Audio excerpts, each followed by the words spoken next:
How to fix YouTube lagging in Opera GX web browser. So without any further ado, let's dive right into it. So first, you'll need to head over to the settings of your Opera GX. So for that, head over to the sidebar and you'll find the settings option. Tap on it.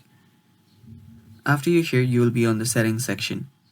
So simply scroll down, and here the first option that you will need to turn off is this block ad and surf web page. So what you can do is you can simply remove this block ad option. Make sure that the ads are available, because sometimes YouTube does not function correctly if you block ads.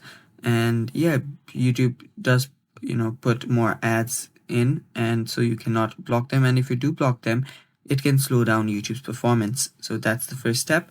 And the second and the final option is, we'll just scroll down until you find the system settings, and under system settings you'll find an option called your graphic acceleration or hardware acceleration.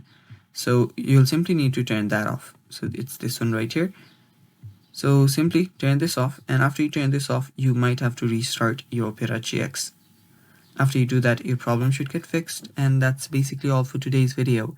Thanks for watching, guys. Stay tuned for more, and bye-bye.